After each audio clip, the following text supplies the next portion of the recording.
నేటి వైశిష్యంలో భాగంగా ఈ రోజున మనం చెప్పుకుంటున్న విశేషమైన విషయం ఏంటంటే శంకరాచార్యుల గురించి మనం ఇవాళ మాట్లాడుకుంటున్నాం. ఆయన అద్వైత సిద్ధాంతాన్ని ప్రతిపాదించారు. అలాగే 4 ప్రదేశాల్లో ఆయన చక్కటి అంటే 4 విశిష్టమైన ప్రదేశాల్లో మఠాలు ఏర్పరిచారు. ఈ రోజున శంకరాచార్యులకు సంబంధించి మామూలుగా మనం చెప్పుకున్నట్లయితే ఈ మాసంలో ముఖ్యంగా వైశాఖ మాసం శుక్లపక్షం పంచమి తిథి, ఇది శంకరాచార్యుల యొక్క జయంతిగా మనం చెప్పుకుంటాం. కనుక ఈ సందర్భంగా వారి గురించి, వారు స్థాపించిన మఠాల గురించి, అలాగే వారి యొక్క ప్రదేశం ముఖ్య ప్రదేశమైన కలాడి గురించి మనం ఇవాళ మాట్లాడుకుందాం. అయితే ఈ శంకరాచార్యులు అద్వైత సిద్ధాంతాన్ని ప్రతిపాదించారు. ఆయన చిన్నతనంలోనే చాలా విశేషమైన క్రియలు పాటించటం, అలాగే 4 ప్రధాన ప్రదేశాల్లో ఆయన తన యొక్క మఠాలు, ముఖ్యంగా శృంగేరి శారదాపీఠాన్ని, అలాగే ఇటువైపు చూసినట్లయితే మనకి పూరిలో మరొక మఠాన్ని, దాంతోపాటుగా ఆయన తన యొక్క మఠాల్లో ద్వారకలో ఒకటి, అలాగే బద్రీనాథ్ దగ్గర అదే కేదార్నాథ్ దగ్గర ఇంకుంటుందంటే జ్యోతిర్మయ అన్న ప్రదేశంలోనూ ఆయన 4 ప్రదేశాల్లో తన మఠాలని విస్తరించి, దాంతోపాటు ఆయన బ్రహ్మసూత్రాలకి ఆయన భాష్యం రాశారు.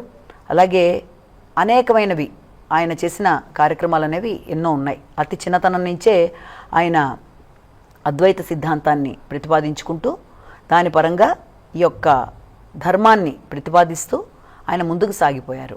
చాలా విశేషమైన వ్యక్తిగా ఆయన యొక్క పరంపర ఇంత కంచికామకోటిలో కానీ లేకపోతే ఎక్కడైనా సరే శారదాపీఠాల్లో ఆయన యొక్క విశేషతలు మనం చూస్తూ ఉంటాం. ముఖ్యంగా ఈ శృంగేరి మొదలైన ప్రదేశాల్లో చూసినట్లయితే అక్కడ ఆయన ఉభయ భారతితో ఆయన ఇది చేసి మొత్తానికి అక్కడ నెగ్గడానికి ఆయన ప్రయత్నం చేయడం, అలాగే వాగ్వాదాల్లో నెగ్గడానికి ఆయన ప్రయత్నం చేయడం, అలాగే ఇంకా మొదలైన ప్రదేశాల్లో ఆయన యొక్క విశిష్టతని మనం కనుక గమనించుకున్నట్లయితే మొదటి నుంచి కూడా అసలు చిన్నతనంలోనే ఆయన పుట్టిన ప్రదేశం కూడా కలాడి. ఆ కలాడిలో నంబూదిరి వంశంలో ఆయన తల్లి ఆర్యాంబగాను అలాగే తండ్రి శివగురు వాళ్ళిద్దరికీ ఆయన సంతానంగా జన్మించాక చిన్నతనం నుంచి ఆయన విశేషమైన తన యొక్క క్రియలు చూపించుకుంటూ వెళ్ళడం, అలాగే అన్ని రకాల శాస్త్రాల్లోనూ పట్టు సాధించడం, తర్వాత అతనికి ఉపనయనం చేసే సమయానికి తండ్రి లేకపోయినా తల్లి మొత్తం మీద అతనికి ఆ కార్యక్రమాన్ని జరిపిన తర్వాత ఆ విషయంలో అతను 7 సంవత్సరాలు కూడా రాకుండా ఆయన బయటికి వెళ్ళిన సందర్భంలో ఒక పేదరాలి ఇంటికి వెళ్ళినప్పుడు అక్కడ ఆయనకి ఈ యొక్క భిక్ష కోసం ఆయన చేసిన ప్రయత్నంలో ఆ నిరుపేద స్త్రీ తన దగ్గర ఏమీ లేదని ఆవిడ బాధపడుతూ తన దగ్గర ఉండి ఒక చిన్న ఉసిరికాయని ఇవ్వడానికి చేసిన ప్రయత్నాన్ని చూసి ఆయన చాలా ఆసువుగా అక్కడ కనకదార స్తోత్రం చెప్పడంతో అక్కడ బంగారు ఉసిరికాయల యొక్క వర్షం కురిసిందని కనకదార స్తోత్రంతో 19వ శ్లోకం దగ్గర చెప్తారు. ఇవన్నీ కూడా జరిగిన ప్రదేశాలుగా మనం కలాడి అని చెప్తాం. కలాడి చాలా విశిష్టమైన ప్రదేశం, కొచ్చిన్కి దగ్గరగా ఉంది. కలాడి ఈయన యొక్క ప్రధానమైన జన్మస్థానం.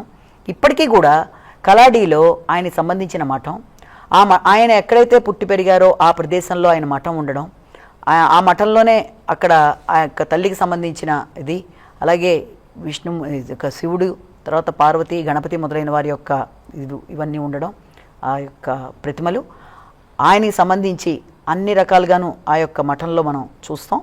అక్కడి నుంచి కొంచెం ముందుకు గనక వెళ్ళినట్లయితే అక్కడ ఆయనకి సంబంధించిన కీర్తి స్తంభం అని చెప్పి ఒకటి ఉంటుంది 8 అంతస్తుల్లో. కీర్తి స్తంభం చూడడానికి 2 కళ్ళు సరిపోవు, ఎందుకంటే ఆ కీర్తి స్తంభం 8 అంతస్తుల్లో ఉండడం, అక్కడ ఆయనకి సంబంధించినవి ఆయన యొక్క వివరాలు విషయాలన్నీ కూడా అందులో చాలా చక్కగా ఉంటాయి. వీటన్నిటికంటే ముందు మొట్టమొదటగా వాళ్ళ కులదైవంగా వాళ్ళు భావించిన శ్రీకృష్ణుడు టెంపుల్ అనేది చాలా విశిష్టమైన ప్రదేశంగా చెప్తాం మనం. అక్కడ కృష్ణుడు ఆయనకి వాళ్ళ యొక్క వెనక తరాల వాళ్ళ దగ్గర నుంచి కూడా వాళ్ళు ఎంతో చక్కగా పూజించుకున్న కులదైవం. అక్కడ కృష్ణుడి ద్వారానే అసలు కలాడి అనే ప్రదేశానికి మొదటి పేరు అది కాదు, కలాడి కాదు.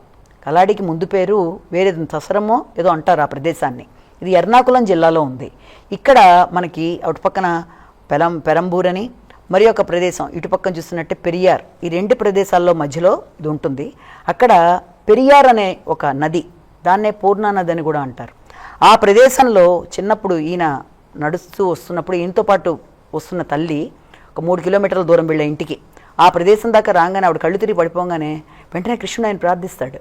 ఏంటి దేవా, ఇలా మా అమ్మకి ఇలా అయిపోయింది, ఈ నీళ్ల విషయంలో అనేటప్పటికీ ఆయన శ్రీకృష్ణుడు వెంటనే ఈయనకి ఇదయ్యి, నీకు నువ్వు ఎక్కడెక్కడైతే నీ పాదముద్రలు పడుతుందో అక్కడి నుంచి నీకు ఆ నీరు నీ యొక్క ఇంటి దాకా వస్తుంది అన్న విధానంలో ఆయనకి వరం ఇవ్వడం.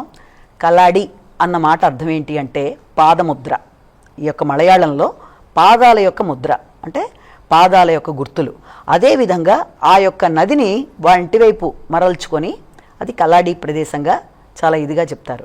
అక్కడ ఈ శ్రీకృష్ణుడిది దేవాలయాన్ని ఆ ప్రతిమనైనా 1000 సంవత్సరాల క్రితం ప్రతిక్షేపించాడని చెప్పంటారు.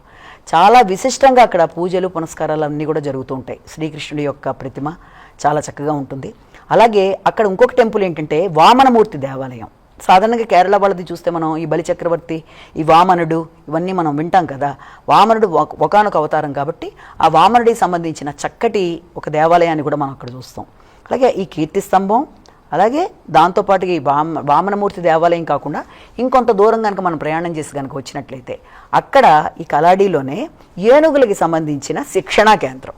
ఏనుగులకు సంబంధించిన శిక్షణ కేంద్రం ఏంటి అంటే మరి త్రిశూర్లో చూసుకున్నా, ఏ గురువాయూరులో చూసుకున్నా మొత్తం అంతా కూడా ఏనుగులే కదా అక్కడ.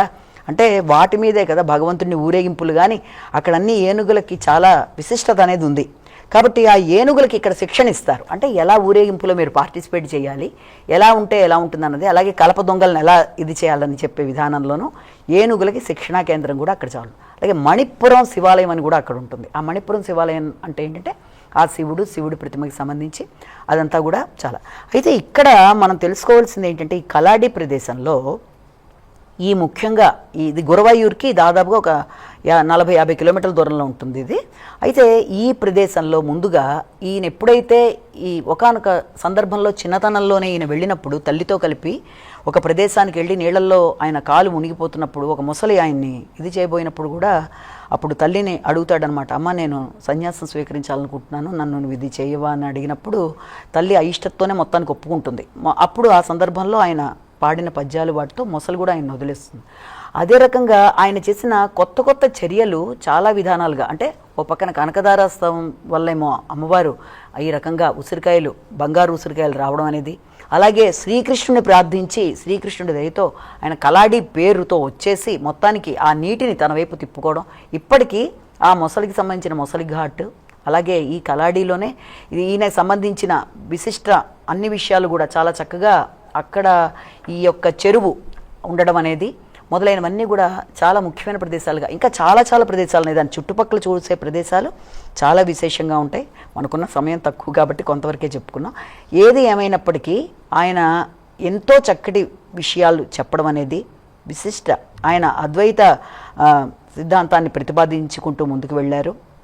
దాంతోపాటుగా ఆయన చేసిన మరొక కార్యక్రమం ఏంటంటే ఈ యొక్క కనకదారాస్తవం, తర్వాత బ్రహ్మసూత్రాలకి ఆయన భాష్యం చెప్పడం, తర్వాత ఈ యొక్క ఇంకోటి ఏంటంటే మనీషా పంచకం అని చెప్పి కూడా ఆయన చక్కటిది రాయడం అనేది ఎక్కడ మనకి ఈ యొక్క వారణాసి వెళ్ళినప్పుడు ఆయన చేశాడనమాట.